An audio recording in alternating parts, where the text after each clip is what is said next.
Baptis Indonesia Kalvari. Hari ini kita mau sama-sama memuji memuliakan nama Tuhan, dan kita juga akan mendengarkan kebenaran firman Tuhan. Dan untuk pengumumannya, bagi teman-teman semua yang mau memberikan persembahan bisa melalui rekening BNI atau BCA Gereja Baptis Indonesia Kalvari. Sebelum memulai ibadah, mari kita berdoa.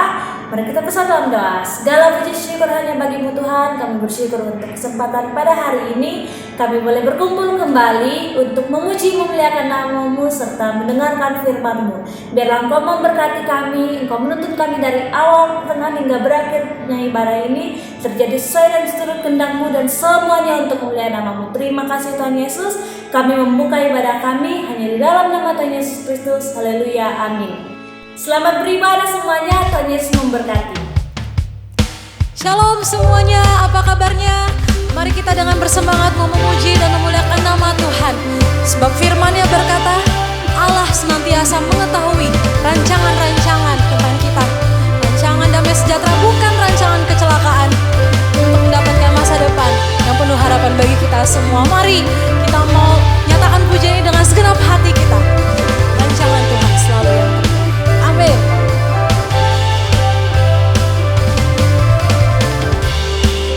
Rancangan Tuhan selalu yang terbaik, walau ku kadang tak mengerti. Rancangan-Mu selalu diriku nantikan.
firman-Nya bagi kehidupan kita.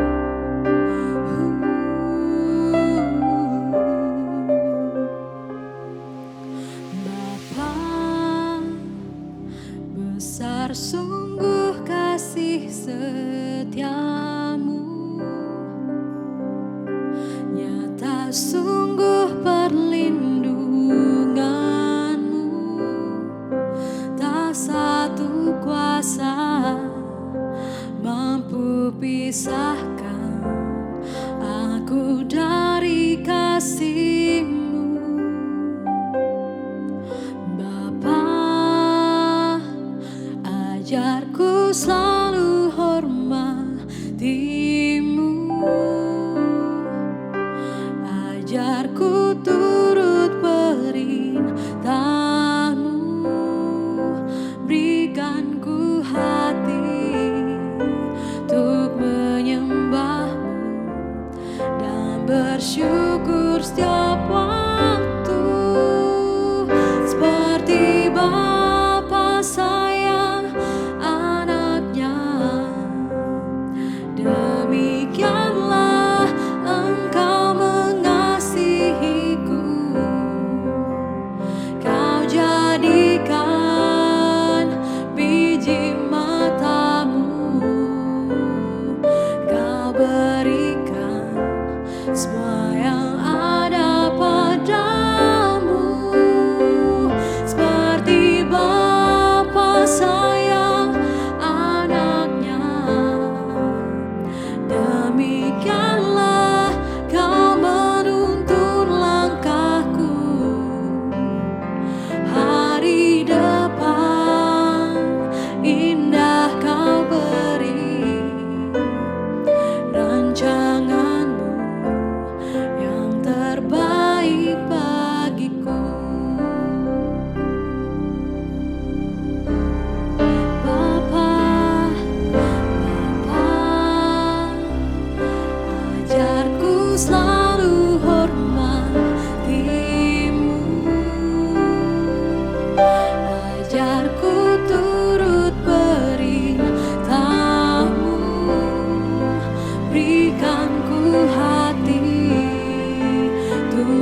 Shalom semuanya. Selamat bergabung kembali di Youth Online Service minggu ini. Sukacitakah saudara? Sukacitakah kita semua ketika kita tiba di hari Minggu untuk kita beribadah? Untuk kita menaikkan puji-pujian buat Tuhan, untuk kita merayakan semua hal yang sudah Tuhan lakukan, Tuhan nyatakan, dan kita rasakan sepanjang minggu ini. Dan hari ini kita bersama-sama membawa sukacita itu dalam ibadah. Sebelum kita mendengarkan firman Tuhan hari ini, saya mengajak kita sama-sama untuk berdoa. Di kediaman masing-masing, ayo bawa hati kita, bawa kehidupan kita kepada Tuhan untuk mendengarkan firman-Nya saat ini. Dan mari kita berdoa. Bapa dalam surga, kami bersyukur bersama Tuhan hari ini. Berterima kasih untuk sepanjang minggu yang boleh Tuhan nyatakan buat kami. Di mana dalam pekerjaan, dalam aktivitas hari-harian, sekolah, dalam pelayanan, komunikasi dalam keluarga, rumah tangga, semuanya berada di dalam pimpinan Tuhan saja. Terima kasih Bapak untuk apapun yang terjadi sepanjang minggu ini. Terima kasih untuk semua hal yang boleh terjadi. Dan kami percaya itu semua Tuhan izinkan untuk membawa perubahan demi perubahan. Dan pengenalan kami akan Engkau semakin hari semakin luar biasa. Dan tiba saatnya hari ini untuk kami kembali diteguhkan, untuk kami kembali diingatkan, untuk kami kembali diberikan satu pemahaman yang baru dari kebenaran firman-Mu. Sehingga biarlah firman ini membawa perubahan dalam kehidupan kami. Firman ini membawa satu pengertian lebih lagi untuk kami semakin mengenal Engkau. Terima kasih Bapa di surga. Hamba berdoa memohon pimpinan-Mu. Kuasa Roh Kudus-Mu yang mampukan hamba-Mu untuk menyampaikan. Dan kuasa yang sama, yang memberikan pengertian satu demi satu bagi setiap kami yang mendengar firman Tuhan di hari ini. Di dalam nama Yesus Kristus kami berdoa. Dan kami siap untuk mendengar firman Tuhan. Haleluya. Sama-sama kita katakan, amin. Sekali lagi, shalom teman-teman semua, Bapak Ibu, saudara-saudara yang bergabung di ibadah hari ini. Minggu ini kita akan membahas satu tema berkenaan tentang God knows. Tuhan tahu. Tuhan mengetahui, Dia mengetahui setiap keberadaan kita. Sudah tahu ya semuanya bahwa Tuhan itu Maha Tahu. Artinya apapun yang terjadi dalam kehidupan kita, Tuhan tuh sudah tahu. Oh, sudah selesai dong kalau gitu ya firman Tuhannya. Karena kita pun sudah tahu kalau Tuhan tuh tahu ya. Saya ulangi ya. Pasti saudara-saudara semua, teman-teman semua, kita semua sudah tahu kalau Tuhan tuh Maha Tahu. Betul ya? Tetapi kadang-kala kita mengadakan satu diskusi di otak kita sendiri, di pemahaman kita sendiri, kita bergelut dengan diri kita sendiri untuk mempertanyakan, ada nggak sih Tuhan itu? Atau Tuhan itu tahu nggak sih dengan apa yang saya hadapi? Seringkali pemahaman demi pemahaman yang kita tahu sebenarnya bertolak belakang dengan iman percaya kita. Bahkan bertolak belakang dengan apa yang sudah kita tahu akan Tuhan yang Maha Tahu. Itu dibenturkan dengan kondisi-kondisi yang dihadapi.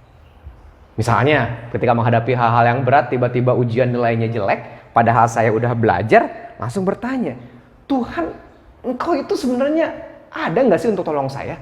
Tuhan, Engkau itu sebenarnya tahu nggak sih keberadaan saya harusnya dapat nilai bagus supaya saya ya senang, supaya orang tua saya senang. Atau di kehidupan pekerjaan pun, Tuhan katanya Engkau tahu keberadaan hari-hariku. Tapi kenapa? Berat di kerjaan, tugas makin banyak dari rekan kerja ataupun dari bos.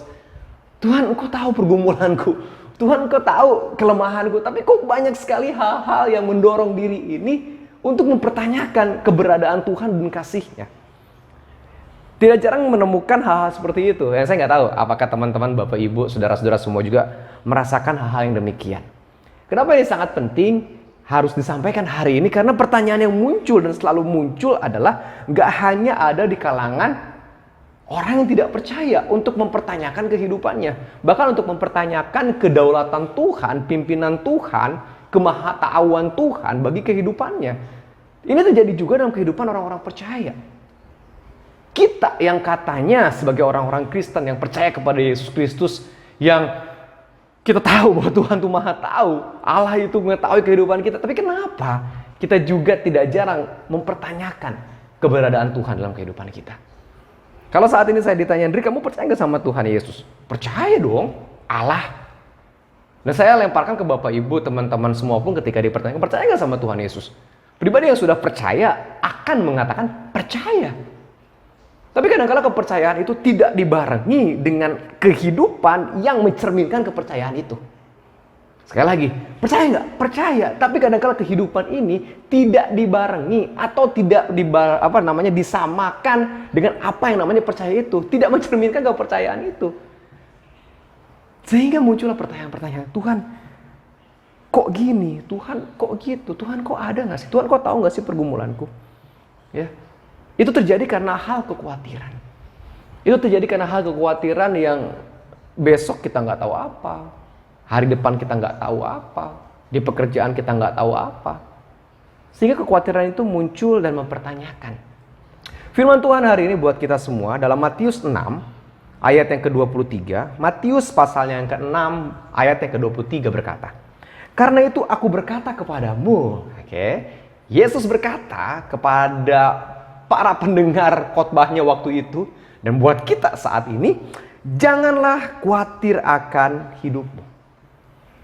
Akan apa yang hendak kamu makan dan minum, dan janganlah khawatir pula akan tubuhmu, akan apa yang hendak kamu pakai. Bukankah hidup itu lebih penting daripada makanan, dan tubuh itu lebih penting daripada pakaian? Teman-teman semua, saudara-saudara semua, siapapun yang dengar firman Tuhan hari ini, janganlah khawatir akan hidupmu. Kekhawatiran hanya akan membawa kita untuk mempertanyakan keberadaan Tuhan yang Maha Tahu sebenarnya. Kekhawatiran hanya mempertanyakan kita seolah-olah di mana Tuhan. Karena kita nggak percaya akan apa yang akan dihadapi kita ke depan. Padahal katanya kita orang percaya. Kekhawatiran hanya akan membawa kita kepada kondisi-kondisi yang semakin menyulitkan. 3 hal yang berdampak ketika kita khawatir, ketika kita takut, ketika kita gak percaya akan hari depan. Kekhawatiran akan membawa kepada kondisi, saya membagi 3 hal. Yang pertama, kekhawatiran hanya akan membawa kita kepada kondisi yang merasa semakin sendiri. Semakin sendiri karena merasa diri berjuang sendiri. Merasa dengan segala kemampuan, merasa dengan segala keberadaannya. Gak percaya akan teman-teman, gak percaya akan rekan-rekan. Hanya percaya dengan obsesi diri sendirinya, hanya percaya, oke, saya bisa. Tapi kebisaannya itu diandalkan hanya dengan kemampuannya sendiri. Ketika Yesus menyampaikan khotbahnya ini, ayat yang ke-25 pasal 6 yang dikatakan bahwa aku berkata kepadamu, janganlah khawatir akan hidupmu, ini suatu teguran. Suatu teguran untuk orang-orang yang waktu itu hanya berfokus kepada makan, minum, pakai yang ada di tubuh. Hanya fokus kepada hal-hal yang sifatnya sendiri untuk memuaskan diri sendiri. Kekhawatiran hanya akan membawa kita kepada perasaan mementingkan diri sendiri. Kondisi khawatir di bagian ini membawa kepada kondisi hari-hari kita yang dipenuhi untuk ingin memuaskan semua keinginan. Yang penting saya senang, yang penting apa yang menjadi keinginan saya tercapai, sehingga khawatir. Sehingga khawatir akibatnya jika ada yang tidak tercapai akan merasa gagal. Akibatnya ketika tidak tercapai akan merasa gagal dan kembali tadi pertanyaan awal, di mana Tuhan? Katanya Tuhan tahu. Padahal dia sendiri lupa untuk menyerahkan apa yang dia ingini itu kepada Tuhan. Kekhawatiran gak akan muncul kalau kita mempunyai keyakinan dan percaya bahwa ada Tuhan yang tahu kehidupan kita. Artinya apa? Artinya sekeras apapun kita berjuang untuk diri kita, jikalau kita tidak melibatkan Tuhan, tidak akan pernah merasa puas.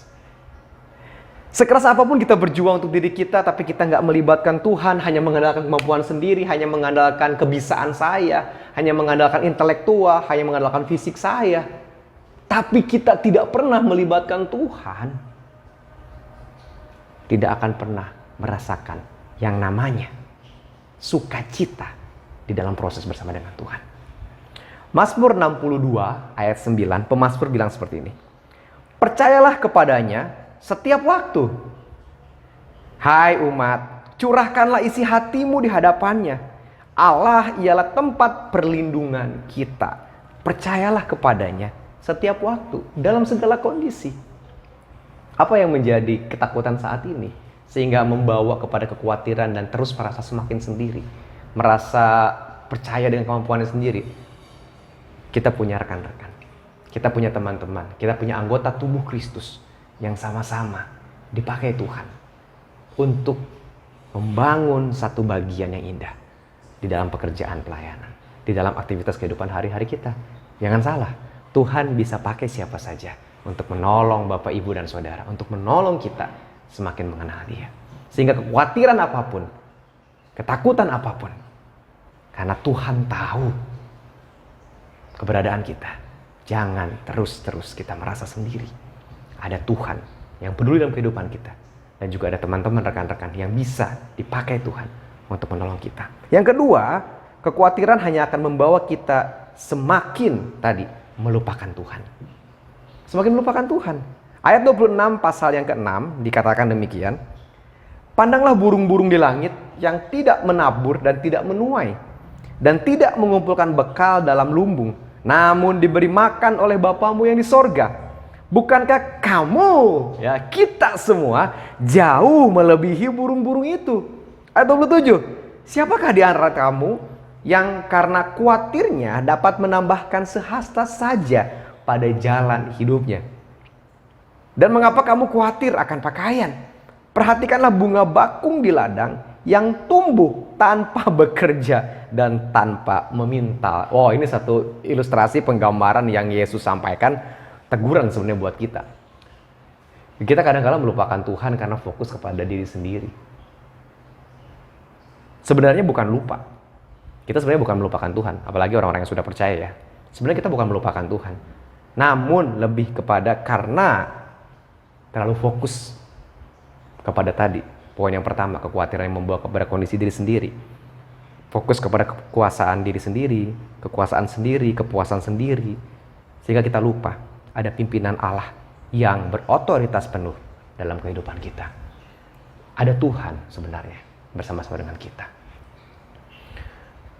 Mata kita terbutakan dengan situasi yang membawa kita hingga kita lupa adanya Tuhan. Di pekerjaan, mengalami kondisi yang berat, gak sampai kepada target pekerjaan yang dicapai, gak selesai dengan tugas rutin harian, hingga kita capek. Di kampus, di sekolah, tugas gak selesai, ujian gak kelar, kita capek dan kita melupakan semua hal, terus berfokus pada diri sendiri. Sebenarnya kita bukan lupa sama Tuhan, ada Tuhan, kita ingat, tapi mata kita terbutakan karena hanya fokus kepada diri sendiri. Ketika kata ini disampaikan oleh Yesus, bukankah kita jauh melebihi burung-burung itu? Menggambarkan keistimewaan kita sebagai manusia, menggambarkan keistimewaan kita sebagai pribadi-pribadi yang segambar dan serupa dengan Allah. Menggambarkan satu situasi yang berbeda. Ya, masa kita diperbandingkan sama burung, sama bunga di sana yang Tuhan katakan dia nggak bekerja, dia nggak usaha, dia nggak meminta, tapi terpelihara begitu cantiknya, begitu indahnya. Kok kita yang adalah segambar dan serupa dengan Allah memiliki pemahaman atau memiliki ketakutan yang membawa kita sampai kepada melupakan Tuhan? Di dalam firman Tuhan hari ini, saat kita melupakan Tuhan, maka kita membawa diri kita untuk tertutup dengan segala keindahan yang Tuhan berikan. Saat kita melupakan Tuhan, maka mata kita tertutup dengan segala keindahan yang Tuhan berikan. Berapa banyak keindahan yang Tuhan sudah nyatakan buat kita. Begitu luar biasanya Dia mengetahui setiap bagian dalam kehidupan kita. Ya, coba saat ini dengan keberadaan diri kita saat ini, kita merefleksikan masing-masing di keberadaan kita masing-masing. Usia kita berapa saat ini? Apa yang menjadi pergumulan kita? Apa yang kita hadapi sampai dengan detik ini? Bukankah itu semua terjadi karena ada Tuhan yang dari belakang sana sampai detik ini menyertai, memimpin kehidupan kita semua? Kita kadang-kala melupakan Tuhan, tapi yang pasti Tuhan tidak pernah meninggalkan anak-anaknya. Allah tidak pernah meninggalkan kita. Tuhan tidak pernah melupakan kita. Kita yang terbutakan mata ini untuk lupa, bahkan untuk memutuskan untuk percaya, memutuskan untuk yakin sama percaya rancangan Tuhan aja, itu gak terjadi. Sibuk di kerjaan, fokusnya di kerjaan. Nggak membuka hati, membuka diri untuk ingat Tuhan. Fokus di ujian terus. Kapan berdoanya? Kapan datang sama Tuhannya? Fokus akan masalah, aduh capek, banyak masalah, banyak stres segala macam. Kapan ingat Tuhannya? Hari ini saya mengajak buat kita semuanya, itu semua tinggalkan, tanggalkan. Tapi yang pertama yang harus kita lakukan, ayo datang sama Tuhan. Bawa nama Tuhan dalam setiap pergumulan kita. Berdoa. Yesus Kristus tahu segala apa yang kita hadapi. Mengapa engkau tertekan, hai jiwaku? Mazmur 46 ayat yang kedua. Dan gelisah di dalam diriku. Berharaplah kepada Allah, sebab aku akan bersyukur lagi kepadanya, penolongku dan Allahku. Kenapa kita gelisah? Kenapa jiwa kita tertekan? Kita lupa berharap sama Allah. Coba bawa diri ini untuk selalu datang sama Tuhan, berharap sama Tuhan. Bagian terakhir, kekhawatiran hanya akan membawa kita kepada situasi, kondisi yang semakin jatuh. Maksudnya ialah kita lupa bahwa Tuhan itu tahu apa saja yang kita mampu lakukan. Tuhan tahu bukan hanya apa yang kita pikirkan, tapi Tuhan tahu apa yang mampu kita lakukan. Artinya ketika Dia mau melakukan segala sesuatu buat kita, mengizinkan segala sesuatu terjadi, Tuhan tuh sudah tahu kemampuan kita. Tuhan tahu setiap keberadaan kita. Matius yang ke-6 ayatnya yang ke-30 dan 33 berkata, firman Tuhan, jadi jika demikian, Allah mendandani rumput di ladang yang hari ini ada dan besok dibuang ke dalam api. Tidaklah Ia akan terlebih lagi mendandani kamu, hai orang yang kurang percaya. Sebab itu janganlah kamu khawatir dan berkata, apakah yang akan kami makan? Apakah yang akan kami minum? Apakah yang akan kami pakai? Khawatir. Padahal Tuhan tuh tahu apa yang menjadi kebutuhan kita. Ayat 27 dikatakan, siapakah di antara kamu yang karena kekhawatirannya dapat menambahkan sehasta saja pada jalan hidupnya? Dampaknya apa kalau kita khawatir? Apakah akan menambahkan umur kita? Lebih kurang Yesus Kristus menyatakan itu di bagian ini. Kekhawatiran Tuhan izinkan, yes. Ini bicara rasa. Dalam rasa itu timbullah pengaruhnya karena masa lalu, saat ini, sehingga berpengaruh berdampak kepada hari depan yang akan kita hadapi. Nah, dampak masa lalu yang begitu kuat membentuk diri ini menjadi khawatir akan hari depan. Kecenderungannya karena di belakang sana terlalu menyedihkan, terlalu menakutkan, sehingga itu dipakai sebagai satu pola dalam kehidupan. Di depan pun akan seperti itu. Nangkap ya maksudnya? Sehingga kadang-kala masalah di belakang inilah yang kita pakai untuk kita langkah di depan. Kalau saya melakukan tindakan A, itu pernah di belakang menyakitkan, menakutkan. Sehingga ketika mau melangkah lagi ke situ, takut lagi, khawatir lagi. Nah, Yesus mengatakan apakah kekhawatiran itu akan menambah sehasta aja dari jalan hidup kita? Nggak ngaruh sama sekali. Kita harus sadar bahwa Allah itu sebegitu detailnya dan tahu apa yang kita butuhkan. Allah itu mengetahui semua yang kita butuhkan. Yeremia 29 ayat yang ke-11, terakhir saya bacakan buat kita. Yeremia 29 ayat yang ke-11. Baca sama-sama ya, semuanya. 1, 2, 3. Sebab aku ini mengetahui rancangan-rancangan apa yang ada padaku mengenai kamu. Demikianlah firman Tuhan, yaitu rancangan damai sejahtera dan bukan rancangan kecelakaan. Untuk memberikan kepadamu hari depan yang penuh harapan. Kita ulang bagian ini, 1, 2, 3. Sebab aku ini mengetahui rancangan-rancangan apa yang ada padaku mengenai kamu. Demikianlah firman Tuhan, yaitu rancangan damai sejahtera dan bukan rancangan kecelakaan. Untuk memberikan kepadamu hari depan yang penuh harapan. Hai semuanya, dengan firman Tuhan hari ini. Aku ini mengetahui, Allah mengetahui rancangan-rancangan apa yang ada padanya tentang siapa? Saya dan saudara. Tentang kita semuanya. Allah tahu apa yang akan terjadi dalam kehidupan kita. Dengan demikian, hidup kita adalah untuk Tuhan. Bukankah hidup itu bukan hanya tentang kekhawatiran? Ayat 33 dan 36 di Matius pasal yang ke-6 ini, ayat 33 sampai dengan 34 dikatakan demikian. Tetapi carilah dahulu kerajaan Allah dan kebenarannya, maka semuanya itu akan ditambahkan kepadamu. Sebab itu janganlah kamu khawatir akan hari besok, karena hari besok mempunyai kesusahannya sendiri. Kesusahan sehari cukuplah untuk sehari. Ayo, selesai ibadah hari ini, firman Tuhan hari ini, dahulukan kepentingan pekerjaan Tuhan kita. Carilah dahulu kerajaan Allah dan kebenarannya, maka semuanya itu akan ditambahkan kepadamu. Hari-hari ini kita diperhadapkan dengan banyak tantangan, dengan banyaknya pertanyaan kehidupan, sampai-sampai kita mempertanyakan keberadaan Tuhan yang sesungguhnya ada dan mengetahui kehidupan kita. Utamakan Dia.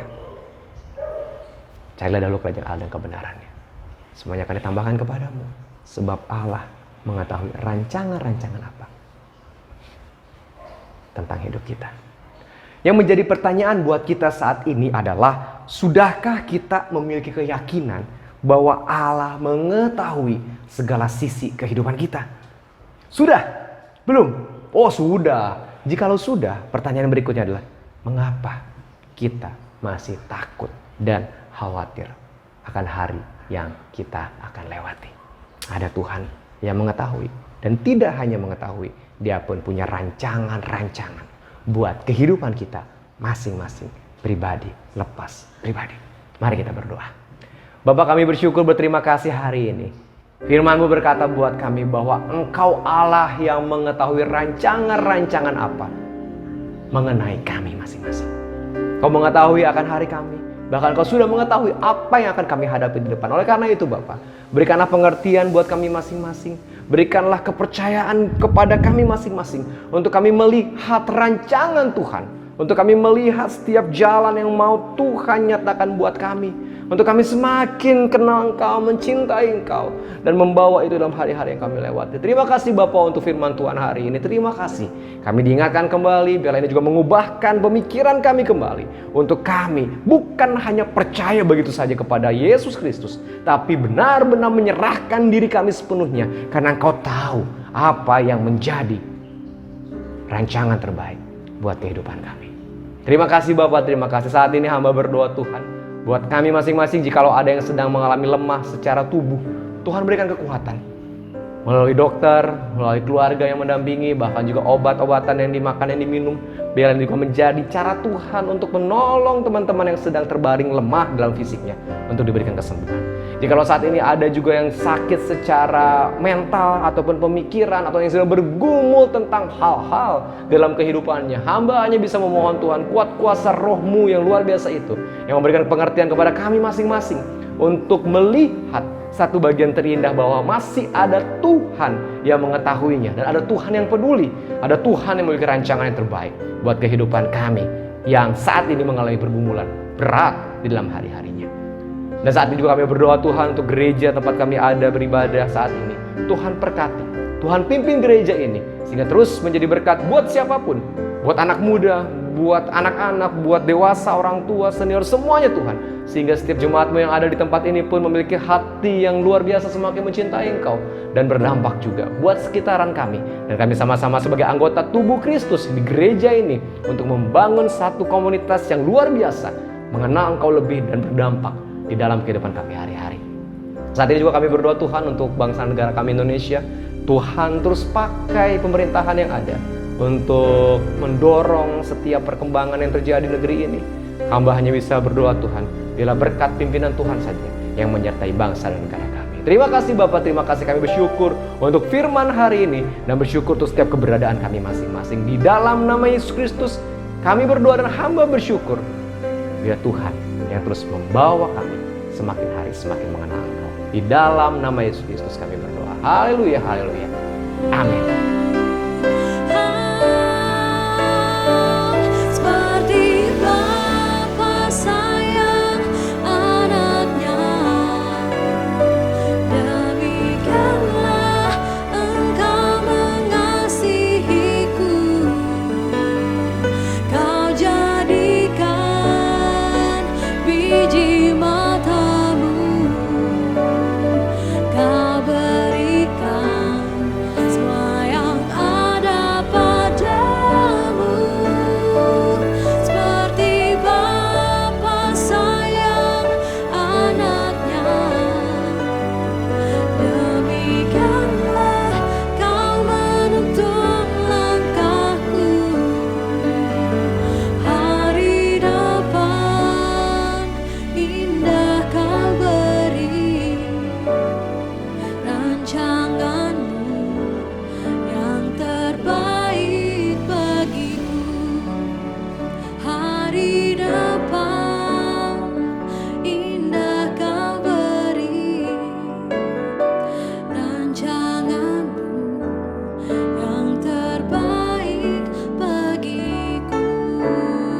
Baik Bapak Ibu jemaat sekalian, kita sudah beribadah, kita sudah bernyanyi, memuji Tuhan dan mendengar firman Tuhan.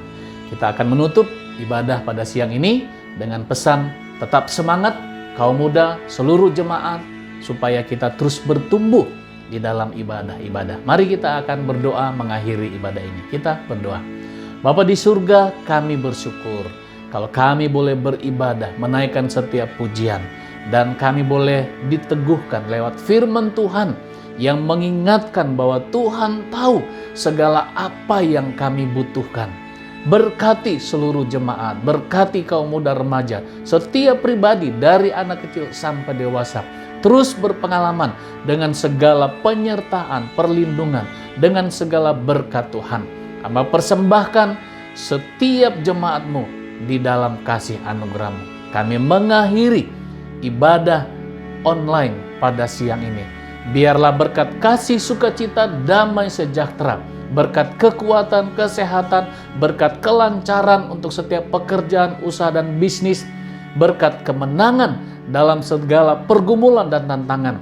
Bila Tuhan curahkan semuanya itu seturut anugerah dari Allah Bapa, kasih Tuhan Yesus, tuntunan pertolongan Allah Roh Kudus, mulai sekarang terus menerus sampai selama-lamanya, di dalam nama Tuhan Yesus Kristus. Haleluya. Amin. Tuhan Yesus memberkati. Amin.